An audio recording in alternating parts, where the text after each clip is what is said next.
जर त्याला 25व्या 30व्या वर्षी जर तुम्ही म्हटलं की तू हे कर तर ते त्याला शक्य होत नाही। तर आर्य समाजाचे हे जे संस्कार आहेत ते मला लहानपणापासूनच आमच्या आजोळकडून मिळालेले आहेत। त्यातल्या त्यात माझा आजोळ गावातच असल्यामुळं दुःख शर्करा योग होता की सुट्टी असो घरात राहवलं कोणी काही झालं की मी मामाच्या घरी पळायचो आणि आमची आजीकडे खूप सारे पुस्तकं असायचे मग आणि प्रवचन जे काय व्हायचे जास्तीत जास्त मामाच्या घरी राहिल्यामुळे त्यांच्यासोबत आर्य समाजाला ओघाने जाणं व्हायचं। आणि त्यावेळेला आमच्या आर्य समाजचे मंत्रीजी भावदाने सर म्हणून होते ते काय करायचे मुलांना वेगवेगळे बक्षीस द्यायचे। इतके बक्षीस की दर रविवारी येणाऱ्याला एक बक्षीस, मंत्रपाठ करणाऱ्याला एक बक्षीस, व्याख्यान बोलणाऱ्याला एक बक्षीस, निबंध लिहिणाऱ्याला एक बक्षीस, अशा पद्धतीनं त्यांनी जवळपास 10-12 मुलांना एकदम पक्क्या पद्धतीनं घडवलं होतं। त्यातला मी देगलूरला उरलो, बाकी सगळे इतरत्र त्यांच्या कामानिमित्त ते निघून गेले। ह्या लहानपणी पडलेल्या संस्कारांमुळे ती शिदोरी जी लिगसी आहे ते कंटिन्यूड राहिली काका। नाहीतर जर मी 20व्या 25व्या वर्षी जर मला कोणी घेऊन गेला असता आर्य समाजला किंवा चांगले प्रवचन ऐकायला तर ते संस्कार माझ्यावर पडले नसते। या गोष्टीतून एक आपल्याला बोध घ्यायचा आहे की आपल्याला जर काही संस्कार मुलांवर टाकायचे किंवा मुलांना जर तुम्हाला वाटतं की मला जर काही शिकवायचं आहे तर त्याला ते लहानपणीच आपण शिकवू शकतो। एकदा जर तो मोठा झाला त्याला आपण काहीही शिकवू शकत नाही। आणि ते लहानपणीचे संस्कार एवढे पक्के असतात। आज आता मी बँकेत नोकरी करतो, इतरत्रही बसणं उठणं असतं। आता माझ्या परिचयामध्ये खूप सारे व्यक्ती खूप साऱ्या गोष्टी नानाविध करत असतात, पण तसं जसं पाण्यामध्ये कमळ असतं तसं आपल्याला ठेवून त्यांच्यापासून दुर्व्यसनांपासून दूर ठेवण्याची ही जी प्रेरणा भेटते हे लहानपणीच्या संस्कारामधूनच भेटते। आणि हा पुस्तक लिहिण्याचा योग जो आला तो पण माझ्या आजीमुळेच आला। आम्ही लहानपणी ज्या प्रवचनांमधून जायचो त्याच्यामध्ये डायरी लिहायची सवय होती मला। आणि माझ्या आजीला हे सगळी संध्या पाठ होती। ती शिकलेली काही नव्हती पण तिला पूर्ण संध्या आणि अर्थासहित पाठ होती। आणि माझ्या आजीसोबत सगळ्यात जास्त मीच प्रवास केला। माझ्यापेक्षा मावशीने केला असेल, मावशीच्या नंतर मीच केला। माझी आजी स्वातंत्र्य सेनानी होती केंद्राची। आजीला रेल्वेचं सगळं फ्री होतं आणि सोबत एकाला फ्री होतं। त्या फ्री पासवर मी आजीसोबत खूप फिरलेला। तर आजी त्या प्रवासामध्ये एवढे मंत्र सगळ्यांना सांगायची, एवढे अर्थ सांगायची, ते ऐकून ते मलाही पाठ होत गेले। आणि लहानपणी मी संध्या करताना बघायचो हे काय करतात बाबा, डोळ्याला पाणी लावतात, इकडं करतात, हे कशासाठी करतात हे कुतूहल होतं। हवन करताना पण हे पाणी का टाकतात, असे वेगवेगळे प्रश्न तेव्हा पडायचे। मग त्या कुतूहला पोटी मी त्याची कारण शोधत गेलो। आणि आर्य समाज अशी संस्था आहे की तिथे दरवर्षी 2-3 वेळेला प्रवचन असतात। आणि अशी विद्वान मंडळी ज्यांचं ऐकणं म्हणजे हे खूप मोठं सौभाग्य आहे। आज आपल्या समोर ही जी दिग्गज मंडळी बसलेली आहे त्यांना ऐकणं ही मित्रांनो साधी गोष्ट नाहीये। यांचे विचार, यांचे 1 तासाचं प्रवचन म्हणजे एखादा व्यक्ती जर 1 वर्षभर जर कोणता अभ्यास करून जे मांडतो म्हणजे आपल्या याच्यामध्ये आपण ऐकतो मंथनी नवनीता तैसे हे अनंता, तसं हे अनंत ज्ञान मंथन करून त्यांनी आज आपल्या समोर मांडलेलं आहे। असं ज्ञान श्रावणी वेद सप्ताह वेगवेगळ्या कार्यक्रमातून ते आम्हाला ऐकायला भेटायचं। आणि तिथे मला डायरी लिहायची सवय होती। त्या अर्ध्या डायरीचं संकलन म्हणजे हे पुस्तक आहे। आणि संध्या वैदिक संध्या चिंतनिका या पुस्तकाचं टायटल आहे। संध्या म्हणजे काय मित्रांनो, त्यापूर्वी एक सांगतो की बऱ्याच जणांनी उल्लेख केला की माझ्या पत्नीने मला वेळ दिला म्हणून मी हे लिहू शकलो। ते अगदी बरोबर आहे, तिने मला वेळ दिला। संसाराची म्हणजे एकंदरीत कुठलीही जबाबदारी माझ्यावर नव्हती, त्याच्यामुळेच मी हे लिहू शकलो। त्याच्यामध्ये पत्नी जेवढी महत्वाची भूमिकेत होती एवढीच माझे आई वडील पण भूमिकेत होते। जसं एखाद्या 8वीच्या मुलाचा सांभाळ करतात पालक, तसं माझी पत्नी, माझे आई वडील 2 लेकरं सांभाळतात, एक माझा मुलगा आणि मी। आमच्यावर संसाराची कुठलीही जबाबदारी नाही, एक ते मात्र जबाबदारी नाही। आम्हाला तेवढं बँक करून आलं की हे आमच्या परमार्थाला आम्ही मोकळे आहोत। त्याच्यामुळेच हे सगळं होऊ शकतं।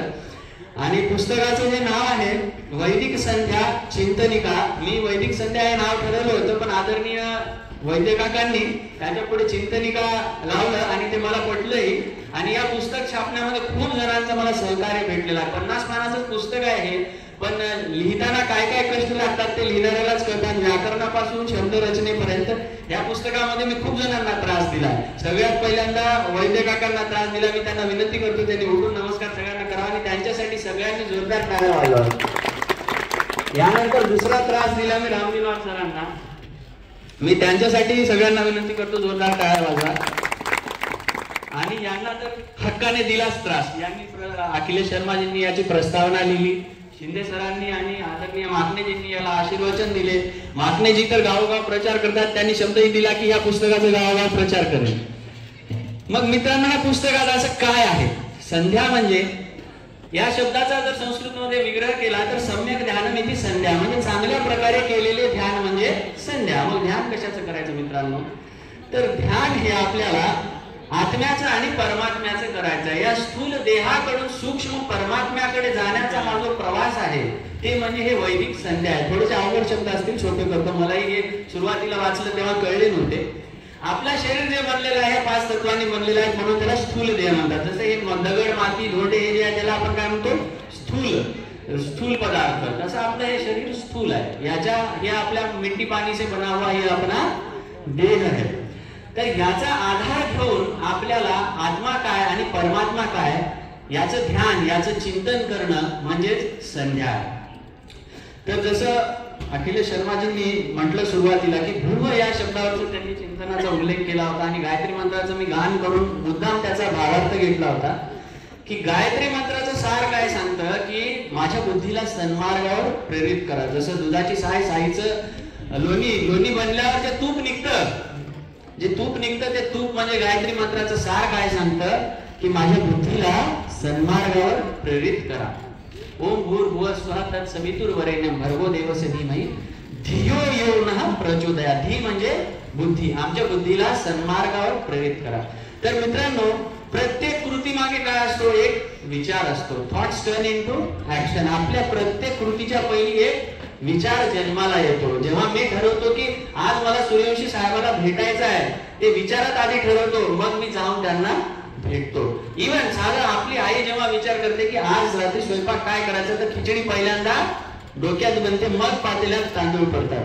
तसंच आपण ईश्वराला त्याच्यामुळे प्रार्थना केलेली आहे की माझ्या बुद्धीला तुम्ही आधी सन्मार्गावर प्रेरित करा. म्हणजे माझ्या बुद्धीमध्ये कोणताही वाईट विचार येऊ देऊ नका. जर माझ्या बुद्धीमध्ये चांगलेच विचार असतील तर कृती वाईट होईल का? हो, बिलकुल होणार नाही. म्हणून आपण ईश्वराला ही प्रार्थना केलेली की माझ्या बुद्धीला आधी सन्मार्गावर प्रेरित करा. मग ही झाली आपली प्रार्थना. आज जर मी सरांना म्हटलं की ही माझी प्रार्थना आहे की तुम्ही मला संस्कृत शिकवा, तर सर संस्कृत शिकवतील का? सरळ मला आजच्या युगामध्ये, आजचं युग असो की कुठलंही, प्रत्येकाची काहीतरी एक गुरुदक्षिणेची अपेक्षा ही असणार आहे आणि ते शिष्याला दिलीच पाहिजे. तर मग आपण तर ईश्वराला प्रार्थना केली की माझ्या बुद्धीला सन्मार्गावर प्रेरित करा. मग याच्यासाठी माझी उपासना काय? मी परमेश्वराला काय देणार आहे की तो माझ्या बुद्धीला सन्मार्गावर प्रेरित करेल?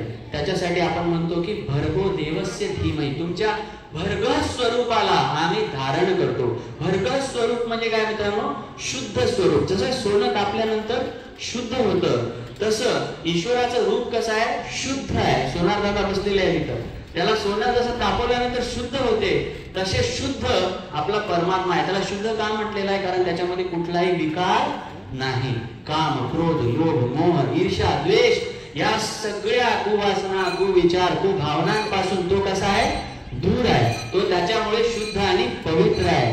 तर मग मी त्यांच्या भरगस स्वरूपाला धारण करतो. म्हणजे मी काय करायचा प्रयत्न करतो? हे परमेश्वरा, मी काम, क्रोध, लोभ, मोह, ईर्ष्या, द्वेष यांच्यापासून दूर राहण्याचा प्रयत्न करतो. ही माझी उपासना आहे. तुम्ही माझी ही प्रार्थना पूर्ण करा. आणि ही झाली उपासना आणि प्रार्थना. पण कोणतीही उपासना करायची असेल आणि प्रार्थना करायची असेल, आपण सरळ जाऊन म्हणलं सर मी तुम्हाला हे करतो, तुम्ही मला हे द्या, हे कसं वाटेल? थोडंसं रूढ वाटेल. हे थोडंसं रूढ वाटेल. पण मी जर आलो सरांकडे, सर तुम्ही या पंचक्रोशीतले एक विद्वान आहात, माझं सौभाग्य राहील की तुमच्याकडून मी जर संस्कृत शिकेन, तुमच्याकडून जर संस्कृत शिकायची संधी जर मला मिळाली तर ते माझं भाग्य असेल. आणि यासाठी मी तुमची जी काही सेवा असेल ती करायला मी तयार आहे. ही झाली माझी उपासना. पहिल्यांदा केली मी स्तुती आणि माझी प्रार्थना काय होती? यांना मला संस्कृत शिकवा. तशी ईश्वराला आपण प्रार्थना केली, माझ्या बुद्धीला सन्मार्गावर प्रेरित करा. उपासना काय होती? की मी तुमच्या भरगस स्वरूपाला धारण करतो. आणि त्यात स्तुती काय होती? तर 3 महाव्यावृत्ती. भूः भुवः स्वः. भू म्हणजे काय मित्रांनो? प्राणस्वरूप. भुवः म्हणजे दुःखनाशक, स्वः म्हणजे सुखदायक. ईश्वर कसा आहे मित्रांनो? प्राणस्वरूप आहे. ईश्वराला प्राणस्वरूप का म्हटलंय? आजचं विज्ञान कौशल, आजचं विज्ञान काय सांगते? आपलं शरीर कशावर चालते? ऑक्सिजनवर. आपलं शरीर कशावर चालते मित्रांनो? ऑक्सिजनवर. आणि ते ऑक्सिजन इथं कोणी दिलाय? या झाडाला गुणधर्म कोणी दिलाय? हा कार्बन डायऑक्साईड घेतो आणि ऑक्सिजन सोडतो. आपल्या शरीराला गुणधर्म कोणी दिलाय की आपण ते ऑक्सिजन घेतो आणि आपली बॉडी चालते. या शरीराला गुणधर्म कोणी दिलाय की ते पाणी आपण पिल्यानंतर आपली तहान भागते. त्या पाण्याला तो गुणधर्म कोणी दिलाय की तो जीवाची तहान भागवतो. या जमिनीला गुणधर्म कोणी दिलाय की याच्यामध्ये एक बी पेरलं की लाखो पटीनं आपल्याला जमीन देते. हे सगळे जे आहे, ज्या पद्धतीने ईश्वर आपले काय करतो? सगळी दुःख दूर करतो आणि आपल्याला सुख देतो. ईश्वर सुखदायक कसा आहे मित्रांनो? तुम्ही बघता आजपर्यंत कधी सूर्य लेट उगवलाय का? सूर्यानं जर पृथ्वी त्याच्या भोवती फिरताना कक्षेमध्ये थोड्या अंतरानं जर जवळ गेली तर काय होईल मित्रांनो? पृथ्वीवरची सगळी जीवसृष्टी भस्म होऊन जाईल. आणि थोडी जर पृथ्वी दूर गेली तर काय होईल? इथं सगळं बर्फ होऊन जाईल. पृथ्वीवर वस्ती शक्य राहणार नाही. तर मग मित्रांनो, ही जी सृष्टी चालत आहे ही अशीच चालत आहे का रॅन्डमली? त्याला कोणीतरी चालवणारा नक्कीच आहे. एवढं साधी आपली कार चालते तर त्याला ड्रायव्हर लागतो. ड्रायव्हर शिवाय कार चालू शकते का? आता ऑटो पायलट मोड आहे पण तो करणारही कोणीतरी व्यक्ती आहे. तसंच एक चेतन शक्ती आहे जी या ब्रह्मांडाला चालवत आहे. आणि ब्रह्मांडाला चालवताना या आत्म्याच्या कल्याणासाठी हे सूर्यचंद्र तारे पृथ्वी माती प्राणवायू या सगळ्या गोष्टी त्या परमात्म्यानं आपल्याला दिलेल्या आहेत. तेही मोफत दिलेले आहेत. कुठे काही आपल्याला कोणताही चार्ज परमात्म्याने लावलेला नाहीये. तर हे झालं गायत्री मंत्राचं सार. वैदिक संध्येची सुरुवात होते गायत्री मंत्राने. आपण ईश्वराला प्रार्थना करतो की माझ्या बुद्धीला सन्मार्गावर प्रेरित करा आणि संध्येच्या एक एक पाऊल वरती वरती वरती जातो. त्याच्यानंतर येतो तुमच्या टायटल मध्ये बघू शकता आचमन मंत्र. आचमन मंत्राने आपण घशामध्ये काही कफ वगैरे असेल, आळस असेल, निघून जावा म्हणून आचमन करतो. नंतर आहे इंद्रिय स्पर्श मंत्र. इंद्रिय स्पर्श मंत्रामध्ये आपण काय करतो मित्रांनो? पाणी घेऊन आपल्या एक एक इंद्रियाला स्पर्श करतो आणि ईश्वराला प्रार्थना करतो की हे परमात्मा, मी जोपर्यंत जगत आहे तोपर्यंत माझे सगळे अवयव कसे असू दे? सदृढ असू दे. जगतोय 100 वर्ष, काय अर्थ? एवढे कुठल्या गोळ्याचे खाऊन जगण्याला काय अर्थ आहे का मित्रांनो? ते जगणं त्यालाही डोईजोड, दुसऱ्यालाही डोईजोड. म्हणून हे देवा, मी जोपर्यंत जगणार आहे तोपर्यंत माझं शरीर कसं असू द्या? स्वस्थ असू द्या, अशी प्रार्थना आपण ईश्वराला करतो. आणि त्याच्यानंतर लगेचच पुढे आहे मार्जन मंत्र. शक्तीला जर पवित्रता नसेल मित्रांनो तर काय होते? रावण आणि दुर्योधन घडतात. जर आपल्या शक्तीला जर पवित्रता नसेल तर हातून दुष्कर्म होतात. म्हणून ईश्वराला आपण लगेच प्रार्थना करतो, हे परमात्मा, मला तुम्ही शक्ती तर द्या, त्या शक्तीला सोबत काय द्या? पवित्रता द्या. जर पवित्रता नसेल तर काय घडतो? रावण आणि दुर्योधन, आणि त्यांचा नाश कसा झाला हे आपल्याला इतिहास सांगतच. त्याच्यानंतर मित्रांनो आहे अघमर्षण मंत्र. या अघमर्षण मंत्रांमध्ये जे मंत्र आहेत मित्रांनो, ते मंत्रांचं सार काय? तर या सृष्टीची रचना कशी झाली याबद्दलचे ते 3 मंत्र आहेत. अघ म्हणजे पाप, मर्षण म्हणजे निवारण. अघ म्हणजे पाप, मर्षण म्हणजे निवारण. तर ह्या मंत्रांचा भावार्थ तर सृष्टी रचनेशी आहे, पण पापाचं निवारण कसं होतं? तर बघा मित्रांनो, या ब्रह्मांडाला कोणी बनवलं? जसं आपण आता ऐकलेलं आहे, चर्चा केलेली आहे की कोणीतरी नक्की बनवणारा आहे. त्या परमात्म्यानं ह्या ब्रह्मांडाला बनवलेलं आहे. तर मग या ब्रह्मांडामध्ये चालणाऱ्या सगळ्या गोष्टी वैभव त्याला कळणार आहेत की नाही? कोणती गोष्ट त्याच्यापासून लपणार आहे का? माझ्या मनात जरी एखादा वाईट विचार आला तर त्याला ते नक्की कळणार आहे. पण माणूस जेव्हा बघतो की मला कुणीतरी बघत नाही की काहीतरी गडबड करायला सुरू करतो. पण तिथेच त्याच दुकानात गेला की जर त्याला दिसलं you are under CCTV camera म्हटल्यानंतर त्याला तिथे काही गडबड करायला भीती वाटते, अरे ते मला बघत आहे. पण जर ही भावना नेहमी त्याच्या मनात राहिली की तो ईश्वर सदा मला बघत आहे, जाणत आहे, ऐकत आहे, माझ्या मनात जरी एखादा वाईट विचार आला तर ते त्या ईश्वराला कळत आहे, ही भावना म्हणजेच खरी आस्तिकता होय. देवाला मानणं आहे दुसरं काही नाही की देव सदैव मला ऐकत आहे, पाहत आहे, जाणत आहे, ही भावना सदैव जागृत ठेवणे म्हणजेच खरी आस्तिकता आहे. आज देवाला मानणारे खूप आहेत पण देवाला अनुभव करणारे कोण नाही. खूप देवाला अनुभव करणारे खूप कमी आहेत. They are not God loving people, they are God fearing people. जरा देवाला समोरून गेला पाया पडलो नाही, काय तर देव माझं वाईट करेल या भीतीनं जाऊन पाया पडून येतात. अरे हे केलं नाही, देव काय तर वाईट करेल या भीतीनं त्या देवाची भक्ती करतात. देव काय डरावणार नाही. तसं देव तुमच्या दर्शनाचा किंवा तुम्ही त्याच्या अनुष्ठानाचा तो भुकेला नाही. त्याने एवढं सगळं ब्रह्मांड बनवलंय तुमच्या एका नारायणानं, त्याला काही फरक पडणार नाही. हा, पण त्या पूजा अर्चना फरक कोणाला पडतो तर नक्की तुम्हाला पडतं. कारण ईश्वराची प्रार्थना केल्यामुळं मनाला उत्साह, आनंद, ऊर्जा, एक सकारात्मकता निर्माण होते की नाही माझ्या पाठीला कुणीतरी आहे, एक चांगली शक्ती माझ्या पाठीमागे सदैव एक चांगली शक्ती एक कार्य करत आहे. मी चांगले कर्म केलेले आहेत, तो परमात्मा मला चांगले फळ देणार आहे, ही भावना सदैव जागृत राहते. तर मित्रांनो, अघमर्षण मंत्राचं हेच सार आहे की ईश्वरानं हे जे सगळं ब्रह्मांड बनवलंय त्याच्या डोळ्यापासून कोणतीही गोष्ट लपून राहणारी नाही. म्हणून मी कोणतंही पाप करणार नाही, कारण मी काही जरी केलं तर त्याला कळणार आहे आणि त्याच्या न्याय व्यवस्थेमध्ये कर्माचं फळ नक्की भेटणार आहे. मानवीय न्याय व्यवस्थेमध्ये एखाद्या वेळेला एखाद्या जजने, वकील साहेब जरी त्याला बाईजत बरी केलं तरी इथं दलील लागेल, सबूत लागेल, का फलाना ढिंकाना वकील लागेल, सगळं न्याय व्यवस्थेसाठी एवढ्या गोष्टी लागणार आहे. पण त्याच्या न्याय व्यवस्थेमध्ये कुठली दलील, कुठलं सबूत काय लागणार आहे का मित्रांनो? काय लागणार आहे, डायरेक्ट फैसला ऑन द स्पॉट. तर मित्रांनो, अशी ही जी भावना आहे आपल्या मनात जर सदैव जागरूक राहिली तर आपल्या हातून कोणतं दुष्कर्म होणार आहे का मित्रांनो? बिलकुल होणार नाही. त्याच्यानंतर येतात उपस्थान मंत्र, म्हणजे आपण अजून अधिक परमात्म्याच्या जवळ जातो. उप म्हणजे जवळ, स्थान म्हणजे बसणे. तर त्याच्यामध्ये आपण बघतो की ईश्वराची कारागिरी, ईश्वरानं कसं कसं निसर्ग बनवलाय, आपली शरीर रचना कशी केली. जरा विचार करा, हे डोळे इथं एक इथं राहिला असतं तर कसं झालं असतं, किंवा एक डोळा इथं एक डोळा पायाजवळ, एक हात इकडं एक हात. नुसतं तुम्ही विचार करा, आपल्या शरीरामध्ये डॉक्टर साहेब जे आपण अन्न पचवतो ते ऍसिड किती स्ट्रॉंग असते. त्या ऍसिड मध्ये जर डॉक्टर साहेब आलूर साहेब, मी असं वाचलंय, रसायनशास्त्राचा विद्यार्थी असल्यामुळे, त्या ऍसिड मध्ये जर आपण रेझरपत्ती जर टाकली तर 24 तासात ती रेझरपत्ती विरघळून जाते असं म्हणतात. त्या ऍसिडचं पीएच आहे लगभग 3.5 to 4 असं पीएच असते. तर मित्रांनो, ते पीएच ऍसिड आपल्या पोटामध्ये राहतं आणि खाल्लेलं अन्न पचवतं, पण आपल्या पोटाला काही हानी करत नाही. तर मित्रांनो, ही जी शरीर रचना आहे, या ब्रह्मांडाची रचना आहे, यातून आपल्याला त्या देवानं, त्या परमात्म्यानं जे झेंडे रोवलेत, त्याचे केतवह ज्याला म्हणतात, ते दिसतात. जसं एखाद्या आपण राज्यात जातो तेव्हा त्या राज्याचे काय असतात, तो झेंडे लावलेले असतात. तर हे त्या परमात्म्याचे झेंडे असतात. तुम्ही बघा बाजूला कसं सुंदर निसर्ग दिसतोय. हे सगळे परमात्म्यानं आपल्याला दिलेली गिफ्ट जी आहे ती त्याचे झेंडे आहेत. त्याच्यामधून तो त्याचं अस्तित्व दाखवतोय आपल्याला आणि ह्या मंत्रांद्वारे आपण त्याच्या अधिक जवळ पोहोचतो. हे झाले उपस्थान मंत्र. उपस्थान मंत्राच्या नंतर मित्रांनो, मी एक मंत्र स्किप केलाय, मनसा परिक्रमा मंत्र. अगमर्षण नंतर मनसा परिक्रमा मंत्र येतात. त्या मन म्हणजे मनाला आपण परिक्रमा करतो चारही दिशेनं त्या मंत्राच्या आधाराने, आणि चारही दिशेनं परिक्रमा करताना म्हणतो की देव परमात्मा जो आहे तो चारी बाजूंनी माझं संरक्षण करत आहे. तुम्ही बघता पूर्वेला सूर्य आहे, चंद्र आहे, तारे आहे, ते सगळे आपल्याला काय करतात, आपलं रक्षण करतात.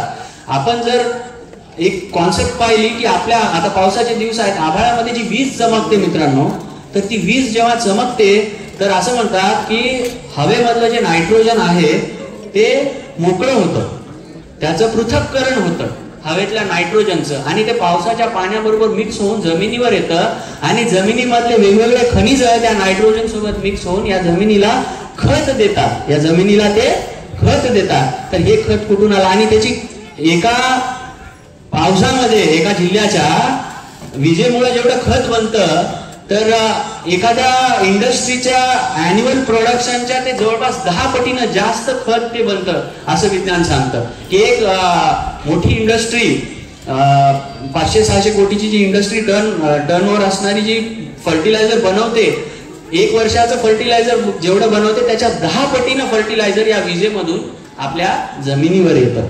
आपलं अध्यात्म मित्रांनो हे खूप सायंटिफिक आहे. याच्यामध्ये प्रत्येक गोष्टीला एक कारण आहे. आपण घराच्या पुढे तुळशीचं प्लांट लावतो, ते प्लांट 24 तास ऑक्सिजन देणारं तेवढं एकच प्लांट आहे. आपण त्याच्यामध्ये कुठली अंधश्रद्धा नाही की कोण्या हिंदूनच तुळशीचं झाड लावलं पाहिजे की कोण्या विशिष्ट जातीच्या व्यक्तीनंच तुळशीचं झाड लावलं पाहिजे, या भावनेतून आपण तुळशीचं झाड नाही लावत. तर तुळशीचं झाड हे एकमेव असं झाड आहे जे 24 तास ऑक्सिजन देते. बाकीचे जे झाड आहेत ते केवळ काय करतात, दिवसा ऑक्सिजन देतात आणि रात्री कार्बन डायऑक्साईड देतात. फक्त तुळस ही असं पौधा आहे जे दिवस रात्र आपल्याला ऑक्सिजन देतं. आणि अशा पद्धतीनं निसर्ग आपल्याला चहू बाजूंनी रक्षण देत आहे, आपलं पालन करत आहे आणि आपलं पोषण करत आहे. अशा पद्धतीनं या मंत्रांच्या आधाराने आपण एक एक एक एक ध्यानाची पायरी चढत चढत त्या परमात्माच्या अधिक निकट निकट पोहोचत जातो. आणि एक उपस्थान मंत्रानंतर एक अशी वेळ येते की त्या परमात्म्याच्या आपल्याला अनुभूती झाल्यासारखी वाटते, मन गदगद होऊन जातं त्याची रचना बघून. आणि ते झाल्यानंतर पुढचा मंत्र खूप सुंदर आहे मित्रांनो, त्याला म्हणतात समर्पण मंत्र. जे काही मी ध्यान केलेलं आहे मित्रांनो, जे काही उपासना केलेली आहे ते आपण ईश्वराच्या चरणी समर्पित करतो. समर्पण का गरजेचं आहे मित्रांनो?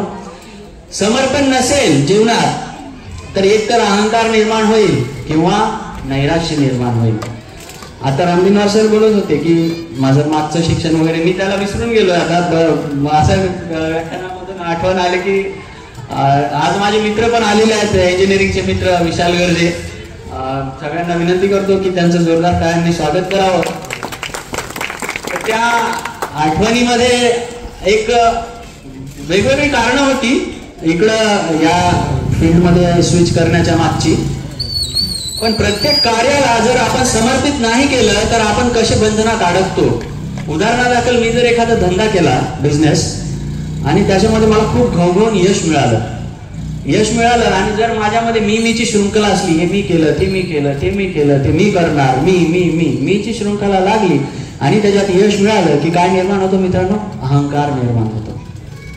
आणि दुर्दैवानं जर ते व्यापार फेल झाला आणि मीची शृंखला तर आहेच, हे मी केलं, आता तो नाही फेल झाला, आणि जर तो मी म्हणणारा जर फेल झाला तर त्याच्या जीवनात काय होईल? नैराश्य निर्माण होईल. आपण बघतो, मी 2008 साली योगग्रामला होतो, तेव्हा आर्थिक मंदीची लाट उसळली होती. IT मधले असे दिग्गज एम्प्लॉईज ज्यांना त्या काळामध्ये कोट्यावधीचे पॅकेज असतील त्यांचे जॉब गेले होते. ते इतक्या भयंकर डिप्रेशन मध्ये तिथं आश्रम मध्ये होते की त्यांना जर जेवायसाठी हात उचलणं सुद्धा शक्य नव्हतं. एवढं तीव्र नैराश्य त्यांच्या जीवनामध्ये. डॉक्टर त्यांना बॅडमिंटन खेळायला लावायचे त्यांना नैराश्यातून बाहेर काढण्यासाठी. म्हणजे मनुष्य जगताना या बंगला, गाडी, पैसा या सगळ्यांना सर्वस्व समजून बसतो आणि अशा वेळेला जेव्हा संकट येतं की त्यांचं सगळं जीवनच उद्ध्वस्त झालं असं त्यांना वाटतो. अहो, पैसा हे जगण्यासाठी, पैसा सगळं काय आहे? पैसा एक जीवनाचा माध्यम आहे, ते पाहिजे, त्याच्याशिवाय जगणं शक्य नाही, पण तेच सर्व काही नाही. जसं शर्माजी म्हणत होते, 5 लाख वालाही जगतोय आणि 5,000 वालाही जगतोय. म्हणजे जगण्याला फक्त गडगंज पैसा असला पाहिजे हे काही खरं नाही.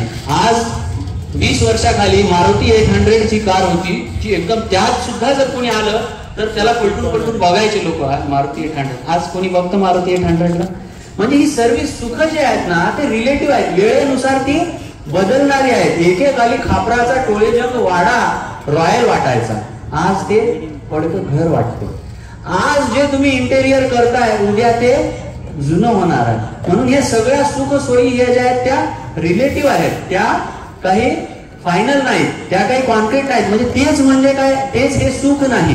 सुख आपल्या मान्यात आहे मित्रांनो. म्हणून ईश्वर चरणी जर आपले कर्म समर्पित केले तर आपल्याला अहंकार होणार नाही आणि नैराश्य सुद्धा होणार नाही. लोक म्हणतात ईश्वर चरणी समर्पित केल्याने ईश्वराचं काय भलं? ईश्वराचं तुम्ही भलं करू शकत नाही. ईश्वर भलाच आहे, त्याला तुम्ही काय देणार आहात आणि त्याला तुम्ही काय खुश करणार आहात? तो आनंद स्वरूप आहे, तो सच्चिदानंद स्वरूप आहे. त्याला म्हणतात सतचित आनंद स्वरूप. सत म्हणजे सत्य. तो काल जसा होता आजही तसाच आहे, उद्या पण तसाच राहणार. हा देह काल जसा होता आज तसाच, उद्या तसाच राहणार नाही. काल मी बालक होतो, आज तरुण किंवा प्रौढ म्हणा, उद्या मी म्हातारा होणार आहे. माझ्या शरीरामध्ये बदल होणार आहे. पण जे पदार्थ सत असतात, जसं आत्मा आणि परमात्मा, हे काय सत आहेत, त्याच्यामध्ये बदल होत नाही. आत्मा कधी म्हातारा होत नाही, आत्मा कधी तरुण होत नाही. तसंच परमात्मा काल जसा होता आजही तसाच आहे, उद्याही तसाच राहणार. तर मग आत्मा आणि परमात्म्यामध्ये काय फरक आहे? तर परमात्मा जो आहे तो सच्चिदानंद स्वरूप आहे, त्याच्यामध्ये तो सत पण आहे, चेतन पण आहे आणि आनंद स्वरूप आहे. पण आत्मा जो आहे तो आनंद स्वरूप नाही. त्याला आनंद प्राप्त करायचा तर कुठं जावं लागतं? परमात्म्याच्या शरण मध्ये जावं लागतं आणि समर्पण याच्यासाठीच करावं लागतं. तर मित्रांनो, हे गैरसमज करून घेऊ नका की मी देवाजवळ जाऊन हे केलं, माझं जर जीवन समर्पित केलं, माझे कर्म जर समर्पित केले तर देव प्रसन्न होईल. हा देव प्रसन्नच आहे, सच्चिदानंद स्वरूपच आहे. त्याला प्रसन्न अप्रसन्न आपण करू शकत नाही. त्याला समर्पित केल्यामुळे आपणच सदैव प्रसन्न राहणार आहोत. या समर्पण मंत्रानंतर परत एकदा ईश्वराला नमस्कार करून ही वैदिक संध्या संपते. आणि हे वैदिक संध्येचं मी थोडक्यामध्ये तुम्हाला विश्लेषण सांगितलेलं आहे.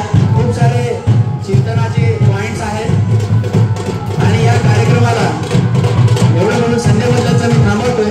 या कार्यक्रमाला आता दूरवरून उपस्थित झाला आदरणीय अध्यक्ष, कार्यक्रमाचे अध्यक्ष प्रदीप पाहुणे, शिंदे सर, आलोकर साहेब आणि रामदिनवार सर, सगळे अतिथीगण एवढ्या दूरवरून आलात त्याबद्दल मी सगळ्यांचा आभारी आहे. या पुस्तक लिहिताना मला ज्यांनी मदत केली त्या सर्वांचा मी आभारी आहे. खास करून माझं परिवार, माझे आई वडील, माझी पत्नी यांनी खूप मोठं सहकार्य केलं, याबद्दल मी त्यांचा आभारी आहे. आज हे आपण कार्यक्रम बघू शकत आहोत की वास्तुनिर्मितीमुळे हे वास्तू निर्माण करणारे पदमवार साहेब, शाखावार साहेब, चव्हाण साहेब या सगळ्यांचा सुद्धा मी आभारी आहे.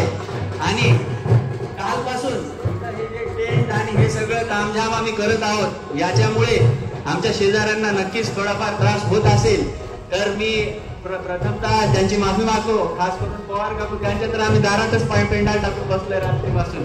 या सगळ्यांची माफी पण मागतो आणि या सगळ्यांचे आभार पण व्यक्त करतो आणि सर्व शेजार